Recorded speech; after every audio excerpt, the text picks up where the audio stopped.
All right, everybody, golf clap for Walker Mehl. Walker, how are the greens playing here in round? No, Don't ask me that. Yeah. Don't ask me that. I'm not ready for that. We're both here at the Wells Fargo Championship at Quail Hollow Club. Of course, that is when the Hornets dropped the news on us that they have hired the 12th head coach in franchise history, Charles Lee, 39 years old, top assistant in Boston. How's it hit you, Walker?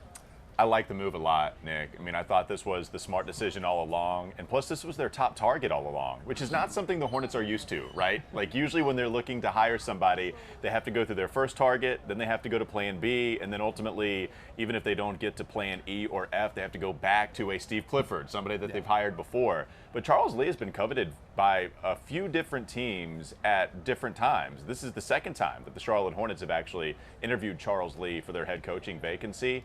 I really like it with the experience that he's had with the Atlanta Hawks, Boston Celtics now, even previously winning a championship with Milwaukee.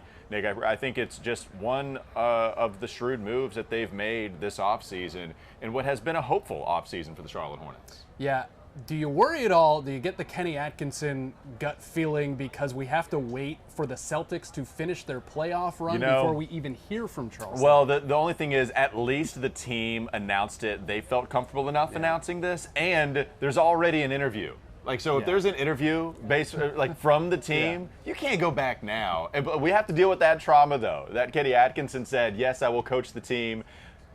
Actually, no, I'm going to go back to this championship-laden squad with the Golden State Warriors. I hope that doesn't happen again, but I hope that was an outlier situation. It does look like Charles Lee is officially going to be the next head coach for the Charlotte Hornets. Philosophically, how does 39-year-old Charles Lee mesh with 35-year-old Jeff Peterson and a relatively young group of new owners in Rick Schnall and Gabe Plotkin? It seems like this is kind of the route they're going. The roster's been young for years, but now every top to bottom is kind of on the younger side. Yeah, no, it is. Him being 39 years old, it's not all that different from when they hired James Borrego, who was around that same age. And I like the process that led to James Borrego. It just didn't work out after they get to the play-in a couple of times, get beat down a couple of those times in the play-in tournaments. But the process overall, I liked it. And I like it here going after a young, innovative, smart, but also experienced. Just because he is a younger head coach now, it doesn't mean that he doesn't have his experience. I mentioned it a couple of times. Working under Mike Budenholzer, working under Joe Mazzulla, the fact that you've been a part of 3 separate teams that posted 60 wins in the Eastern Conference over the last 10 years, he at least knows what a 60-win team looks like. And so if that's the case and you can apply any of that here to Charlotte, then I'll welcome it with open arms. But I do think that this does show a shift in philosophy for what this team has done with the previous regime. And Gabe Plotkin and Rick Schnall think outside of the box while also just making respected moves every step of the way. The J.J. Redick stuff wasn't just smoke, right? I mean, they interviewed him. They seemed intrigued. I don't know about interested, intrigued. What do you make of those being the two candidates? Vastly different backgrounds. I think they were doing their due diligence. I think that maybe if the only way that it would be smoke is if you were trying to play J.J. Redick up to maybe get another job somewhere else in the NBA. But he was a real finalist. And Nick, it didn't even seem like there were many finalists after we got the initial pool of candidates. We had Jordy Fernandez, Kevin Young, each of those guys get different jobs.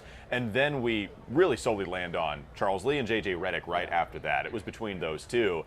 And it's not just the Charlotte Hornets who are interested. We've heard that J.J. Redick got an interview with the Toronto Raptors when they were looking for their next head coach. We know about the L.A. Lakers' interest, especially with J.J. Redick hosting a podcast with LeBron James. So I think that the interest was real. I think that the Charlotte Hornets were looking at JJ as a serious candidate.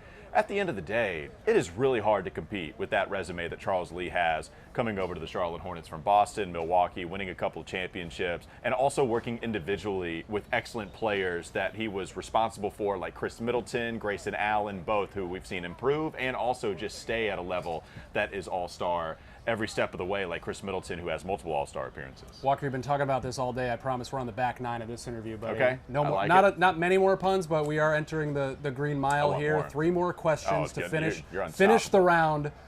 Question 1.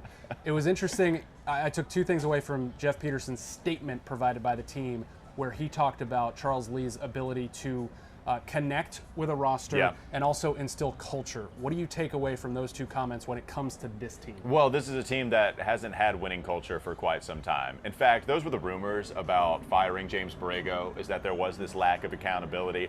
I don't think you got that at all with Steve Clifford. Those players loved the way that Steve Clifford coached this team, and it's because he's brutally honest. We know that about Coach Clifford. It's just time. It's just time to move on. And I think with the new regime, they were looking for a new head coach. They hired Jeff Peterson, as you see with any sport. As soon as you hire that general manager, they're looking for their guy. And even if there was familiarity with Jeff Peterson and Steve Clifford, it feels like this was the right time for him to step down. And it feels like also Steve just wasn't up for the task going into next season to be that next head coach. So now you're trying to find that blend of somebody that's innovative, but also that holds people accountable. And it feels like that's the kind of mesh that you're looking for with Charles Lee, compared to some problems you may have had with those hires in the past, where it might be Mitch Kupchak looking for somebody to find that perfect marriage. Looks like, at least we hope so, Jeff Peterson found that. All right. I don't know if this totally feeds off of your accountability comment there, Okay. but he's got an all-star point guard in LaMelo Ball who is brilliant when he plays. When he plays. How do you think this relationship, what are you going to look for in this dynamic? One of the things I've been preaching about Charles Lee and why I like him so much as a hire is his ability to work with players rehabbing through injury and have such an extensive injury history and keeping them at that same level they were playing at before they suffered some health problems. And Chris Middleton is that guy. When you hear him talk about how he was able to work with him, staying conditioned despite maybe having some lower body injuries, where it's not like you can go out there and run, it's not like you can continue to work on your game in the way if you were 100% healthy, he still is able to keep him at a level that Chris Middleton is comfortable with. And so that sounds like you could perfectly apply that to the LaMelo Ball situation, especially with the injuries that he's experienced the last couple of years. So I think that's one way that Charles Lee will help specifically one of your star players. And I think with Brandon Miller, we can see him just almost serve as a preventative coach in that way. Before we see an injury problem, maybe we can just completely forget about that altogether and make sure that he's taking care of his body before some of the injuries come. And that would be something wonderful, something welcomed by this team, because we already experienced it too much with LaMelo Ball and Mark Williams now. All right, 18, we're here. We're on the final hole. Brandon Miller. What does Charles Lee's hire could mean for Brandon Miller? I think it's going to be wonderful for him too. If we continue to go to some of the players that Charles Lee has worked with in the past, Chris Middleton for the injury front, you go to Grayson Allen for the improvement front.